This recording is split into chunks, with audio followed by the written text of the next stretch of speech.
As Elliot mentioned and was as discussed on the first panel, the private sector really has a fundamental role to play in decarbonizing the U.S. economy. I think, excuse me. As the report reinforces, it's really important for both policymakers as well as companies to be doing the kind of long-range thinking that's necessary to put us on a pathway to mid-century goals. Despite an uncertain policy landscape, or perhaps because of it, companies have been doing increasingly more and more to advance their own decarbonization efforts internally. We're fortunate to be joined today by a couple of folks whose companies have undertaken those kinds of efforts. And so they're going to talk to us a little bit about what those efforts have looked like, both from a process as well as a substantive perspective, some of the lessons that they've learned. And so just very briefly, this is going to be a little more conversational. So each of the panelists are going to actually share a few slides, which I'm previewing for you now.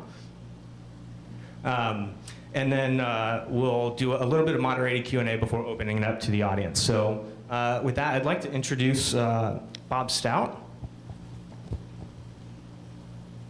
Bob is the Vice President and Head of Regulatory Advocacy and Policy at BP America. And then we have Patty Diorio, who's the Vice President for Strategy and Technology at National Grid. And with that, I'll turn it over to Bob. Thanks a lot. Oh, okay. Let's see if I can actually avoid operator error. Thank you very much, Brad and Patty. It's great to be here, and thank you for the presentation just now. Really appreciate and glad to have been part of the work that you did. I think of C2ES generally, and we've been involved with C2ES for, I think, more than 20 years now. And we think of it as a place where there are actually people on a nonpartisan basis, broad stakeholders working to actually solve things. So in Washington, that's pretty special. And I think the alternative pathways work you've done here is emblematic of that. The fact that you brought in stakeholders from very diverse perspectives to do that. And I was fascinated to hear a little deeper dive into it now. And I actually think there's a lot that we can learn about it, both as a company and also policymakers. So thank you very much for the work, and it's great to be part of it. So I wanted to talk a little bit about scenario planning is just really important. And as was pointed out previously, no one scenario is going to have the answer. They'll all be wrong. We also do our own, and hopefully that's showing now.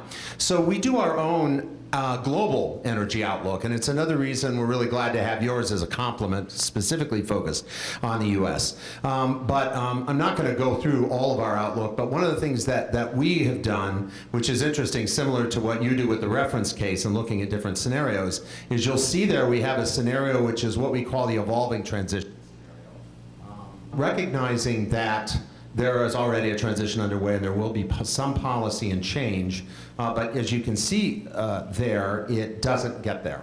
It doesn't do what we need to do. So instead, we also look at a rapid transition scenario.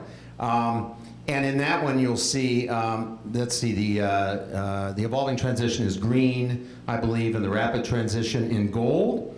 And in that rapid transition scenario, which is broadly consistent with what the International Energy Agency, the IEA, did in their sustainable development scenario, you get a 45% reduction in CO2 by 2040. Interestingly, about 2/3 of that in our scenario is from power sector decarbonization. So certainly a key factor, as well as in the greening of transport, as pointed out previously. But the other big thing here, very consistent with the work that you did, is it requires a range of different policies. And yes, it requires technology. Yes, it requires consumer support and public support. And that public support is especially important because you can't really do it without policy, including support for technology like CCUS. And one more quick point. So what does this scenario tell us? What it tells us is, as we look across all of it on a global basis, we talk about the dual challenge. So the world does need more energy, but we have to find a way to do it by also reducing emissions with less carbon. And that means, as a company, our work needs to be robust. Our plans, our strategic plans, our investments need to be robust to a full range of scenarios. So this is The dual challenge and the work we do on scenarios has informed some of the goals that we have set and are now putting in place in the company. And we call it our RIC framework, reducing, improving, and creating. So reducing emissions, so we have a goal of zero net growth out to 2025, although we will continue to grow as a company. 3.5 million tons equivalent of CO2 or greenhouse gas emissions reduction, and we're about 2.5 in already through 2018. And then finally reducing methane intensity, which is really important because of the potency of methane as a greenhouse gas. We're also investing $100 million in a fund in our upstream, the oil and gas production part of the business we recently announced to reduce emissions. Improving products, more gas, developing more efficient lower carbon fuels, biofuels, and other lower carbon offers. And finally, creating new businesses. Lightsource BP, a major investment we have recently. We're continuing in the wind business. We're still the largest operated renewables portfolio in the oil and gas business. And we're doing things like investing in Fulcrum Bioenergy, which is taking municipal waste and turning it into jet fuel. So we're doing all of those things, and I think, again, the theme is we don't know which of these scenarios is going to work and exactly how, so we need a strategy that's diverse to all of them, but we need to get into action. So thank you. Thank you, Bob. Patty. Hi. First of all, I'd like to thank C2ES for inviting us here today to share our pathways work and some of our perceptions on scenario planning. For those not familiar with National Grid, we are one of the largest utilities in the world. We are headquartered in the UK, where we own and operate the high voltage transmission system in England and Wales. We also are a major gas transmission owner in Great Britain. And we are, and a lot of people don't realize this, it's actually a pretty cool role that we have. We are the system operator for the electricity and gas networks for the whole of the UK.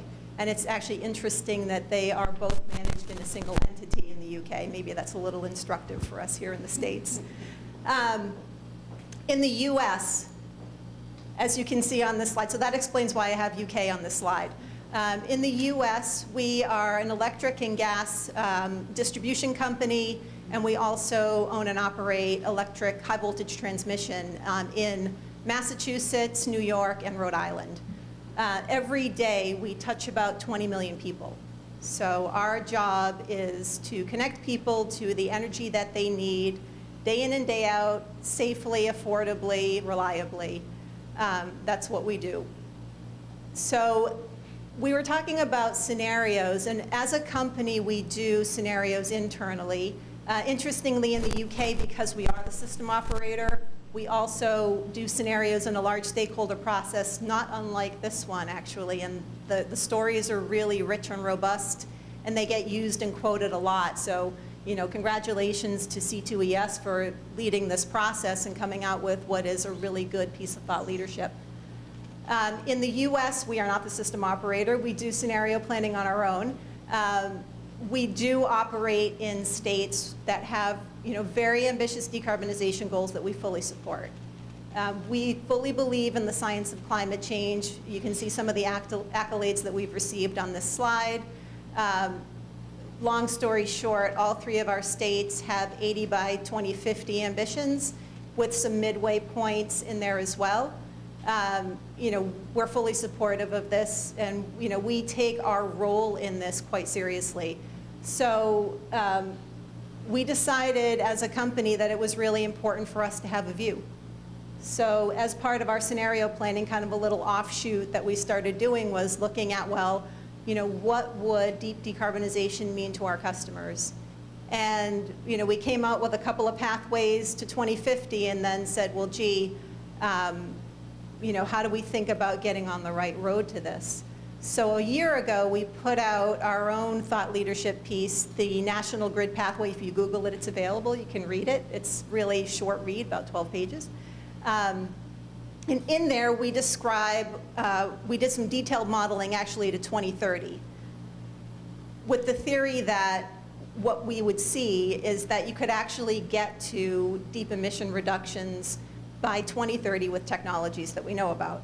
And we started actually, of course, with a base year. And you can see that actually the Northeast has been a leader in decarbonization. It's been led by the power sector. The power sector, actually, you can see with this chart, we're showing New England and New York here. But the point is, you can see the stack from 1990. You can see the reductions that have happened in electricity generation and in buildings, largely driven by renewables, gas-fired generation, and a lot of energy efficiency. But we realized really quickly, A, that you actually have to address the whole economy. And then we were trying to test to see, well, could you actually get there with technologies that we know about? And it turns out that actually you can get to a 40% by 2030 reduction. It's not easy, I'll tell you that. And there are some good statistics that we'll probably talk about a little bit later about some of the things that we had to assume to get there. But you need the whole economy behind it. You can see transport actually is super important, and it's been trending in the wrong direction, so that was a key finding of ours.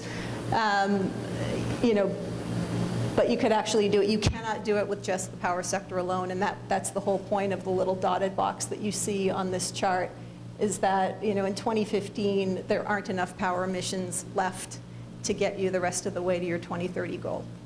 So I could go on and on about this, but I'm sure I'll be allowed to a little bit later.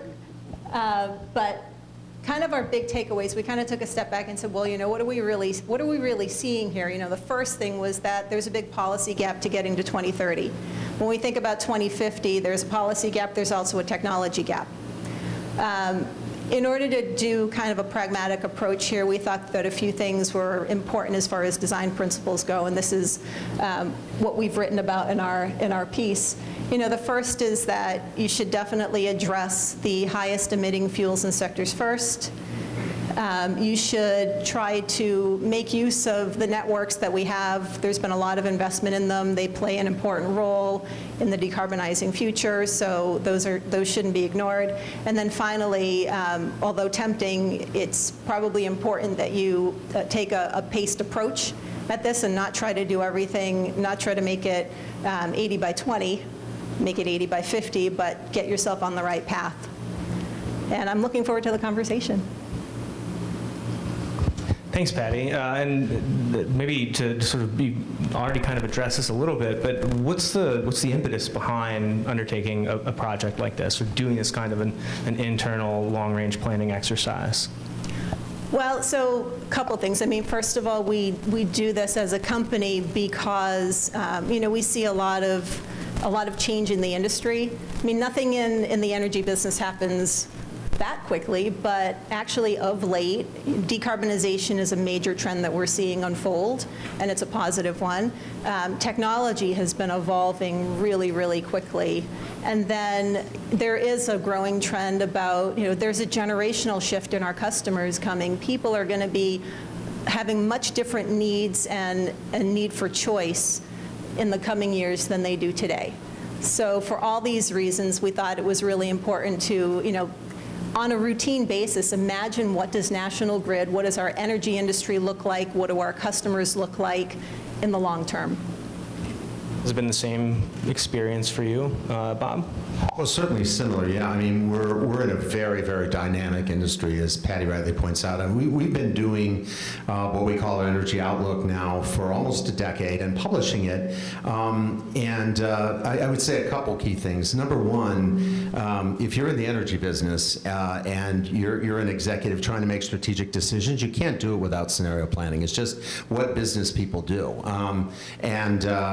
When you're a large integrated company like us, you're operating globally, or a major, then the largest energy investor in the U.S. and so on, you have to sort of look at a full range of scenarios and be robust to that. I think the second thing, so we started doing it, by the way. Initially, we've been doing an outlook like this even before that for our executives and board, but now we've shared it globally.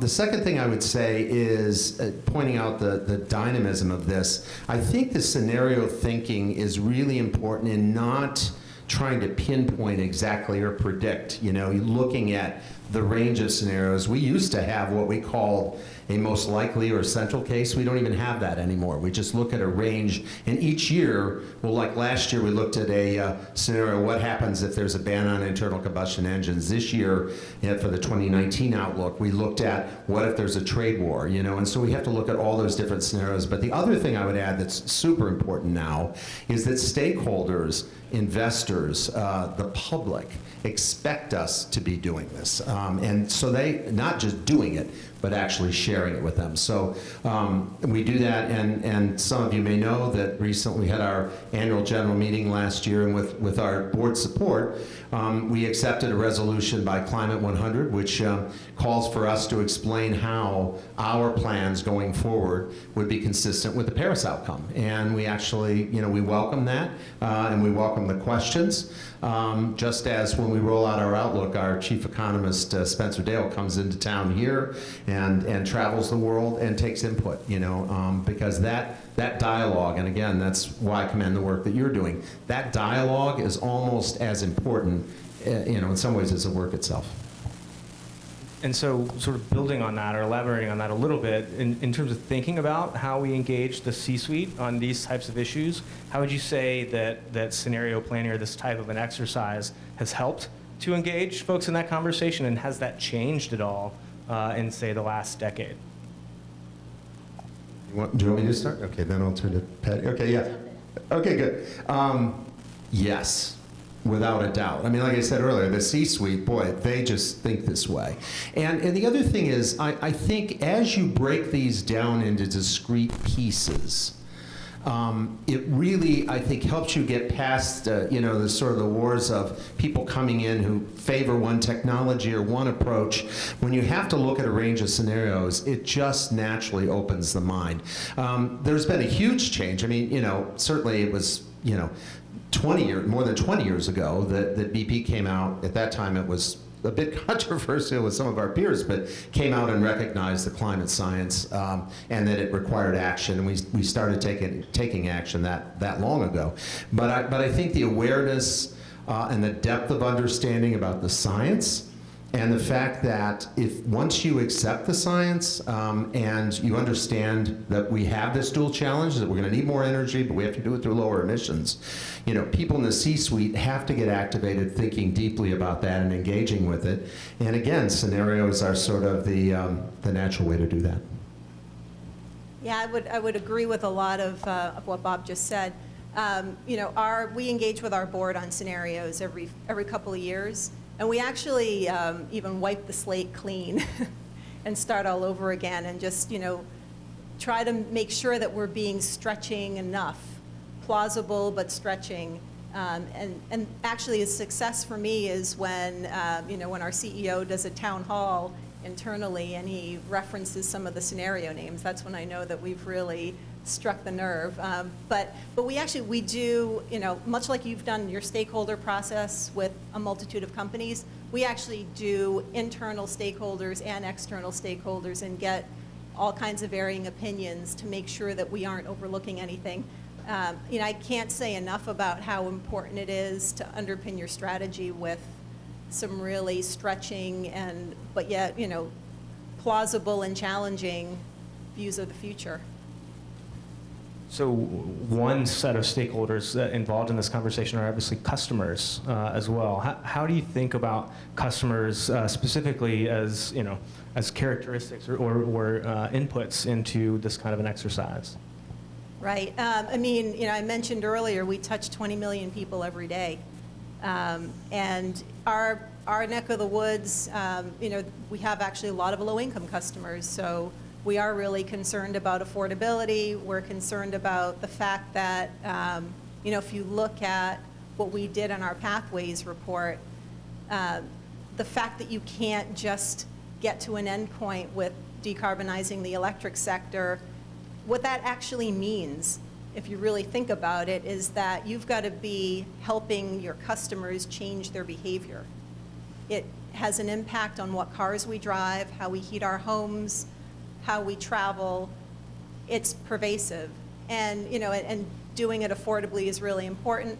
As a business, it has become what we look to when we think about strategy, is decarbonization and our customers and what it all means.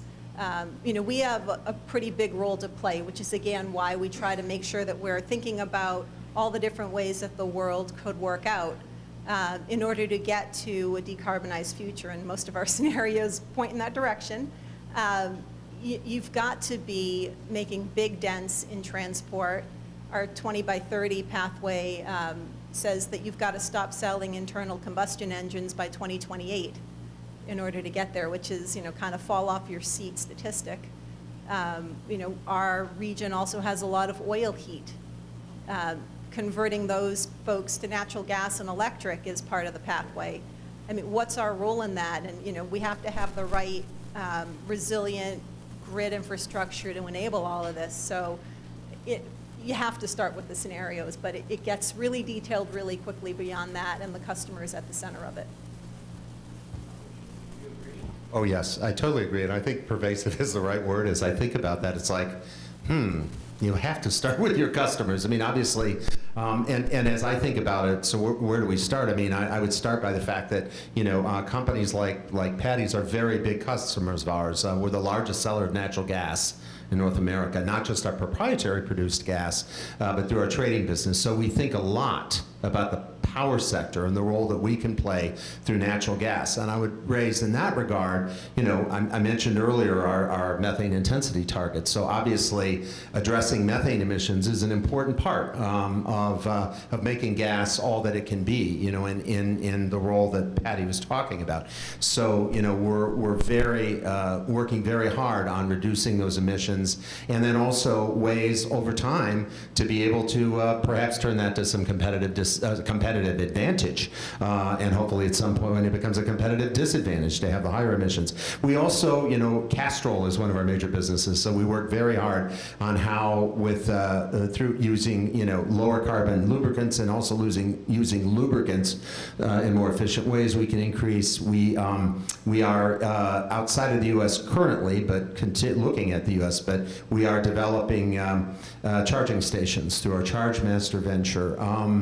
And then finally, just in the fuels area, I mean, we, both in terms of producing more biofuels, we're in the cellulosic business. So we're really trying to anticipate and where we can build consumer demand, because at the end of the day, it'll be the consumer acting in the marketplace, but also the consumer as citizens supporting policy. I think that will allow these kinds of pathways to actually be available to us. So we're going to open it up in just a minute, so get your questions ready. You both sort of touched on a little bit the interaction among sectors. If you could sort of walk us through how you engage folks from other sectors in these types of exercises to better inform your thinking. Well, that's a chance for another commercial for C2ES. No, seriously, because through the Business Leadership Council, and it is actually, for the U.S., it is actually a pretty special place where people come together to talk about these things. But I also would say, I mean, there are many ways that we do this. Certainly when we, roll out our energy outlook, and even as we develop it, we talk to a lot of our customers and stakeholders. But another thing I would mention when you think about policy here is on a federal level, we are particularly involved, really on a state level too, working with across sectors to try to support good, well-designed carbon pricing initiatives, because those are critically important. So I would mention the Climate Leadership Council, where we're involved, and also recently, last week, made public the CEO Climate Dialogue, in which C2ES I know is involved as well. And those groups both bring together people across sectors to talk about and not just look at scenarios, but actually try to develop good solutions that are politically viable. Yeah, I mean, so again, here, obviously, we're involved with C2ES. We also, in addition to having states that are super active in decarbonization, we also we have customers in large cities. So New York City is currently doing a deep decarbonization study. We are a partner with them. Boston just finished the Climate-Free Boston study, and we were deeply involved in that. So we are trying to make sure that we are, active and engaged, and making sure that we understand how our customers and how others in the region are thinking about these issues. As far as working with other industries, we are heavily involved in the Alliance to Save Energy, and in particular, their transportation initiative. Dean Sievers, who's our U.S. president, is on the governing council for that. He actually co-chairs it.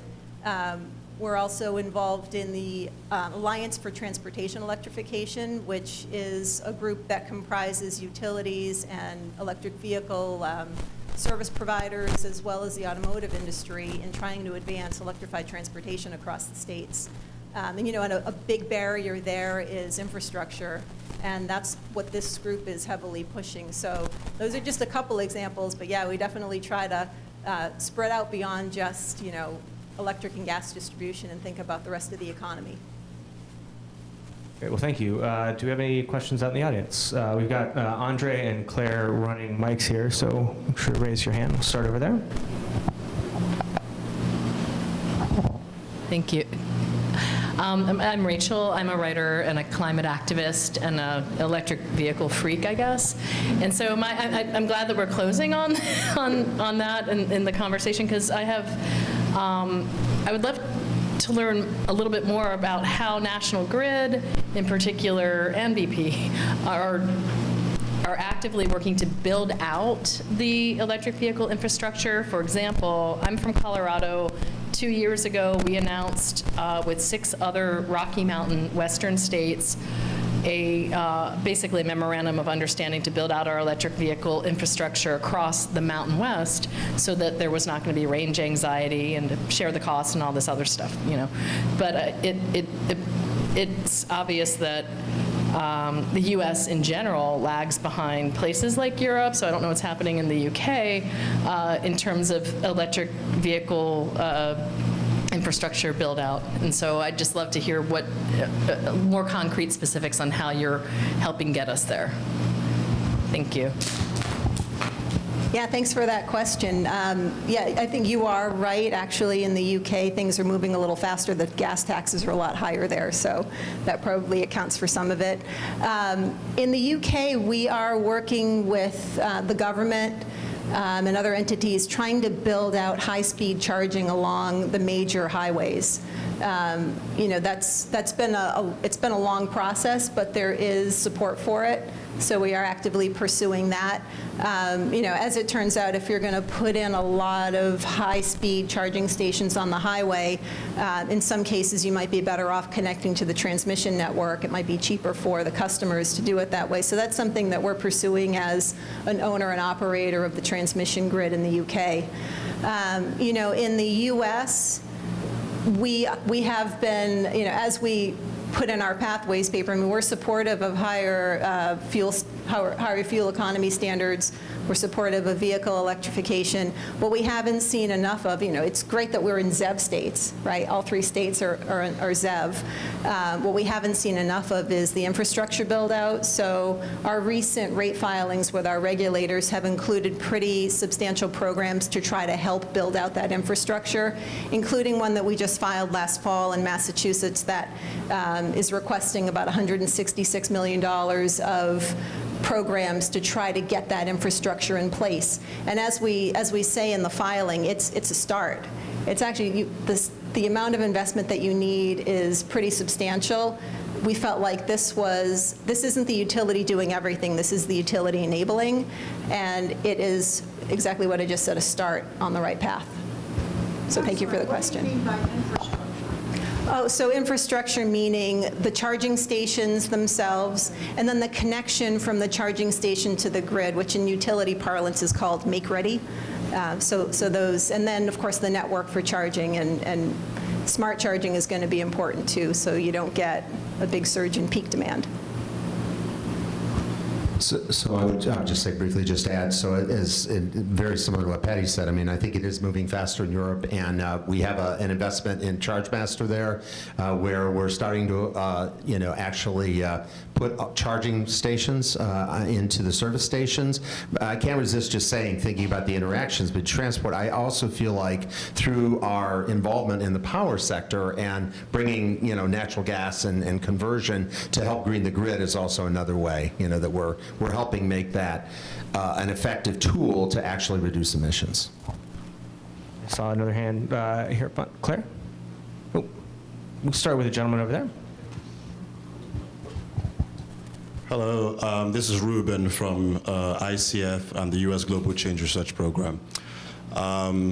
From your experience in the energy business, and probably hearsay from the insurance and reinsurance industry, is it common practice for companies to implement internal carbon prices in the absence of national prescribed carbon prices? And what's the general thinking in doing so, and how are they implemented? Yeah, I can speak to that, and I'm going to commend to you another commercial. Actually, C2ES did some work on internal carbon pricing, and I know because I was part of a panel, so you'll find a webcast on this. Really wasn't set up, but yes, We'll send the check later. and we do use a carbon price for major projects, and I think we look at $40 a ton and then stress test at 80, and so yes, I think it is an important part of it. I don't think it's, I don't, as with all of these things, it's kind of like the pathways. There's no one tool, but I think when you combine that with sort of the scenarios approach, sort of like Patty was saying, you have to be, what did you say, plausible but stressing, and that's important because that will take you out to scenarios that are, higher carbon prices and a range of policies across different sectors. But I do think that it's something we've done for many years, and I think it was one of the ways that it sort of gets, as you're making capital investment, people focused on the importance of that. And we want to see a carbon price, so of course we want to look at major investments, assuming that in the future there will be one. Yeah, so for National Grid, I mean, we have our own internal carbon reduction targets that I actually had on my first slide, 45% by 2030 and then 80 by 50. We're actually ahead on our 2031, which is really great news. And the way we've done it is by a lot of energy efficiency, some turning over of our vehicle fleets, working with our supply chains, et cetera. We are actually this year starting to implement a carbon price in our UK projects, and that will be coming across soon to the US.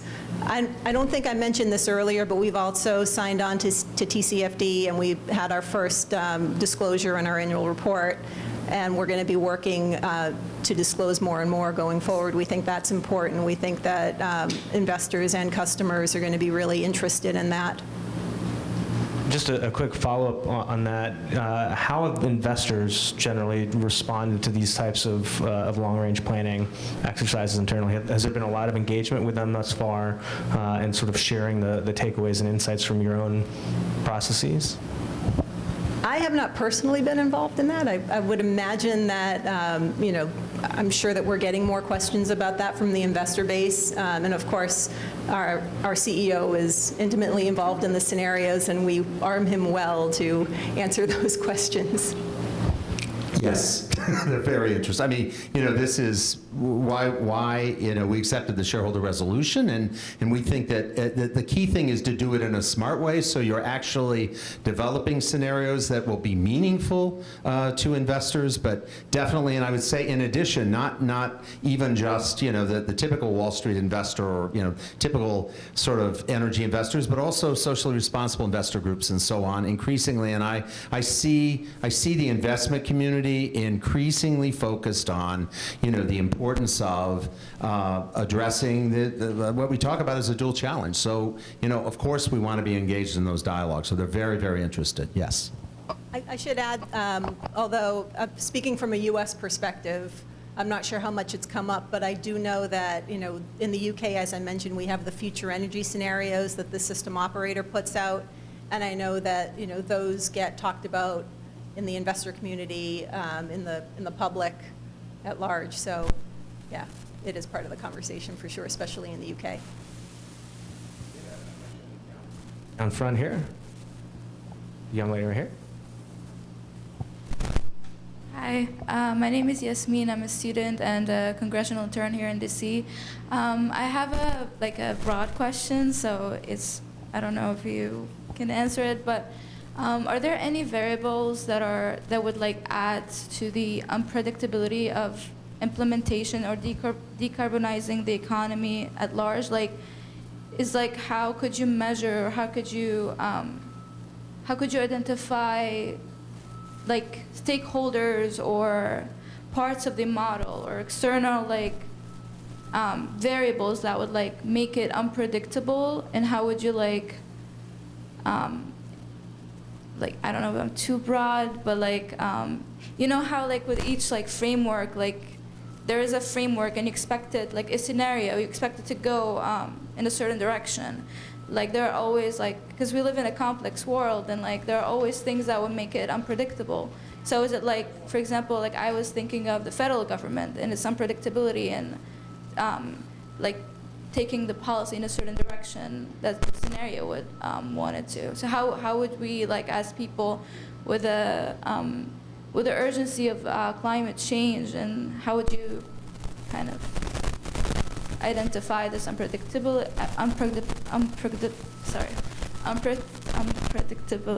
and how would you interact with it, or So how would you sort of address scenario planning? I think. Yeah, it's a really good question. It's a really deep question, obviously, really hard question. So I was thinking back to some of the observations from your work. One major disruptor clearly will be technology. Okay, so you definitely would look at that. I think digitalization, or I know software in one of your models, those are things that are unpredictable. But everybody kind of knows that. I think the deeper thing here, and what I see in this work, and as I think about this problem, you talk about it requires multiple actors, across and multiple actions. This can't be either or. It has to be and more. And I think the deepest thing here is public support, be it through the pocketbook and market decisions, but also through policy, for the suite of actions that are needed. And I think the biggest variable is when will that really start to happen and people get realistic. And I think to do that, it requires people to sort of roll up their sleeves and say, okay, what are the solutions? How can we get about it? But I in many ways, I think that's the most important thing. And I think one of the things, the scenario work makes it digestible. So people can kind of put their arms around it and say, okay, here are the things that we actually need to do, as opposed to just talking about ideology or the problem itself. And the second thing is, and this is why I'm glad to be part of C2ES and other groups, everybody, including industry, just sort of standing up and say, hey, we have a problem here and we need to deal with it, and we want policy. I mean, our chairman just this past week wrote an op-ed that many of you may have read, in the Financial Times, which basically said, we want a faster transition. We want things to start moving because it's in our interest as business. We want a sustained, sensible, effective transition to address this problem. So, hard question, but those are the things that occur to me. It's a hard question, but it's a good one. You're interested in energy, I take it? That's great. I'll give you the strategist's answer. We, at a high level, we try to make sure that we're kind of flexing the most impactful axes possible when we create the scenarios to begin with. Decarbonization is usually one of them. Sometimes it's the degree of government action versus market. Sometimes it's, how centralized or decentralized is the energy supply going to be in the future. So that kind of hits the outer edges, but I think you might have been talking about black swan events. And those are things that, maybe you do a little bit of sensitivity analysis on those, like maybe a big economic recession. You might do a thought experiment about, what would that mean? How far off the path would you take it? But I think in the long term, to to do scenarios well, you really do have to, consider the endpoint also. I mean, you're going to have bumps along the road and the path to how you get there, but paying attention to the right signposts along the way, and then, just not getting caught up in the moment and thinking that, okay, well, this means that we're completely going off in a different direction. That's a potential danger to using scenarios. But I mean, it is something, black swans are something that we all have to consider a little bit. But thank you for the question. Do you have another question here in front?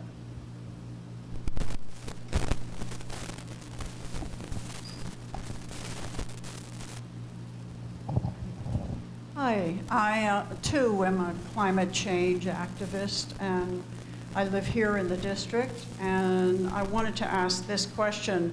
There's been a little mention of wind and solar here today, but across the U.S. is a rising tide of a call for divestment in oil and gas and investment in wind and solar.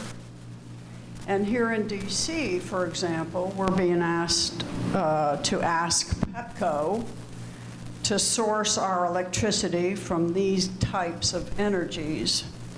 I was hoping you might be able to comment on that. Do you see that as a rising tide as people get more and more frightened about climate change and what they can do in their local communities to fight it? I'll start with that one. When I gave my presentation earlier, I showed that actually power sector has come the furthest in the Northeast as far as decarbonization. A lot of that is because we've got renewable portfolio standards for the power generation fleet. Because we've retired basically all the coal in the region, it's virtually gone at this point, and it's been replaced largely with natural gas and renewables. And it's not only the generation piece, it's also the end-use efficiency piece that helps a lot there. So in there lies a lot of things that you can be supportive of, for sure. National Grid actually doesn't generate much power. We just have a little bit. But we are supportive of doing more renewables. Actually, we are about to close on a transaction where we're buying a renewables developer from the Midwest, and we're going to be investing our own dollars into building out renewables in the country. So it's a wind developer. They're doing a little bit of solar as well.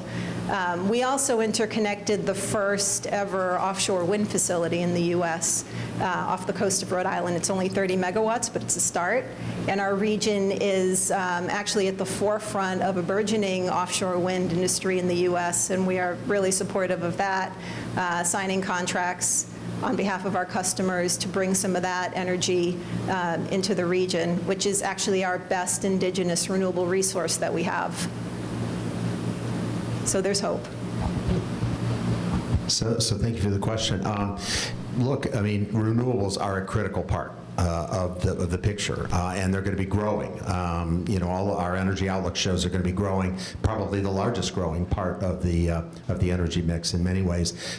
It's why we're the largest operated renewables partner in the business, why we have 10 wind farms in the U.S., and why we're also investing in solar through Lightsource BP. I mean, I'm glad you brought it up because it is a critical part. I mean, I would just add that I think in order to deal with times when the wind isn't blowing, the sun isn't shining, we still need backup. And I think through providing cleaner natural gas, that is an important backup. And I think over time, in the longer term, and CCUS, carbon capture, utilization, and storage, I don't know that we talk much about that either. I know that's an important part of the scenario work, but as that is developed, and our former chairman and president of BP America, John Najay, is leading a study right now with the National Petroleum Council, supported by the Department of Energy, looking at how we can actually bring that into reality so that we'll have both a short and a long-term solution. I think we need all of it. So just a sort of a quick follow-up there. The political environment is obviously very dynamic. Maybe that's, and I don't want to oversell that. But how do you sort of try to account for that as you're looking out again to 2050? It's a lifetime in politics. So how do you integrate that dynamic environment into this kind of work? Oh, there's a loaded question for you. I mean, obviously, we do consider it. We have, pretty big ambitions in the Northeast U.S.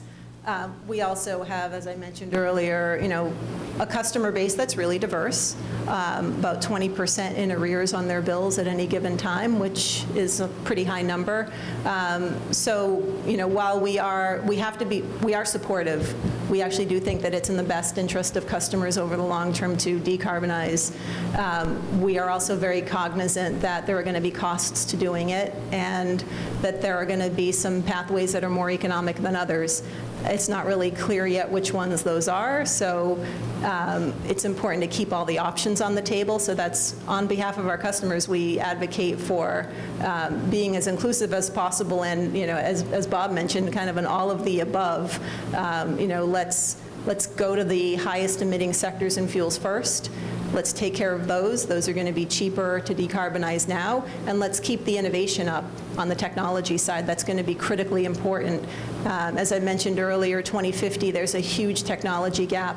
I was encouraged to see some of the technologies that you included, including the negative emission power generation options and direct air capture and CCUS and things of that nature. Those are all going to need funding and support and R&D, and it's, in my opinion, not quite there yet. And thank you for pushing that, but that's part of it. Yeah, I would just say that, we have to, number one, we have to engage with the politics as well as the policy. Those of us who, are interested in these kinds of scenarios and care deeply about the problem, we would love it if we could wave a magic wand and get the smart policies enacted, but you can only do that by being politically sensitive and actually working with folks. The second thing I would say is, for us, and I'm sure Patty's company is the same, we have to look at this from a long-term perspective. I mean, that's what these scenarios tell you. That's what our experience tells us. So it's not just what we do this year or next year. It's what we do out to 2050 and beyond.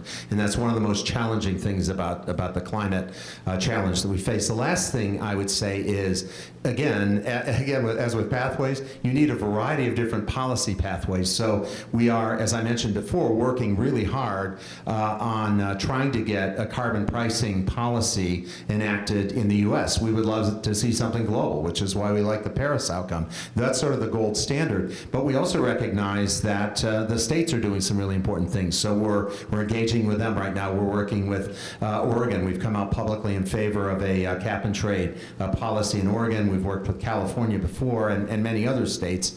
And the last thing I mentioned in that regard, too, it's the same with sort of the methane issue, where we feel that while some have said, hey, let's roll back the methane regulations because they're expensive and so on, our feeling is we need to control methane emissions. We would like to see a federal solution that deals with both new and existing sources over time. And so we're engaging to try to get to a smart one that allows the use of the most effective technologies to reduce those emissions.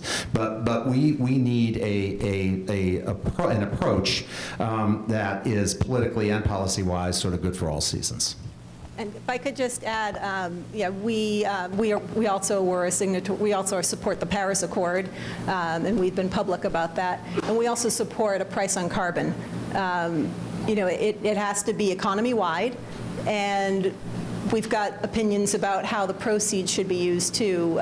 Certainly for advancing technologies, and then also for making sure that customer bills don't, especially for low income, so that they don't rise to the point of unaffordability, which is a major concern.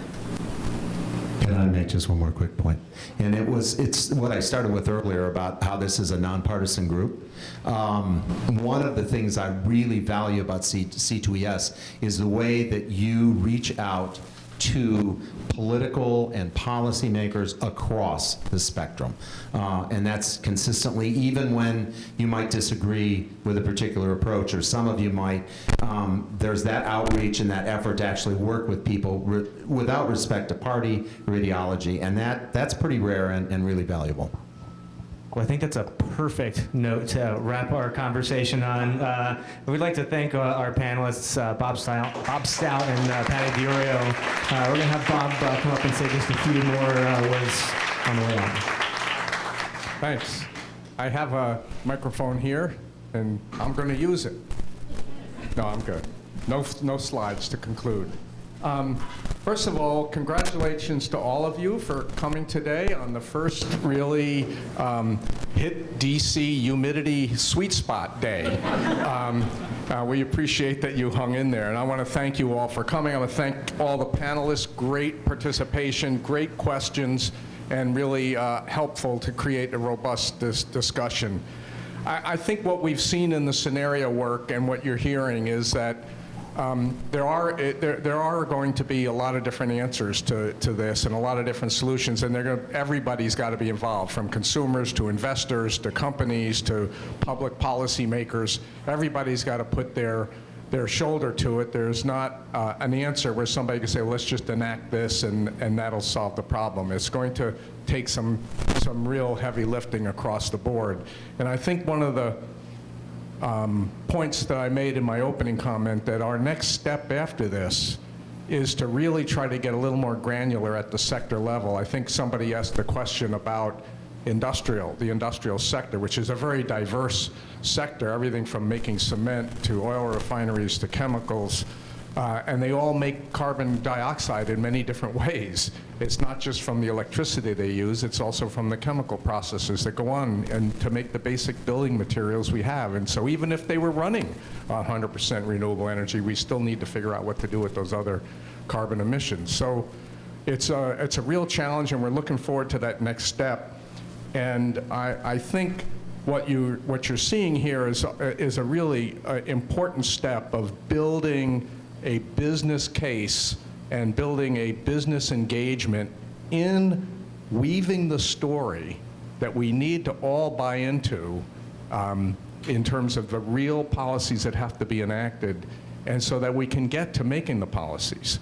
Right now, there's a lot of talking about the policies, which is better than it has been in the last 10 years, but it's still not enough. We need to get to the point where we're enacting them, and so this is part of that process. We see this as a helpful part of that process of coming up with what those policy drivers are going to be to drive the innovation and drive the change you hear some of the companies actually planning for, but they need the supporting policies to make it work. So thank you all for coming. Thank the panelists. And thank you guys for your work on our behalf, and thank all of you. Have a great rest of the day.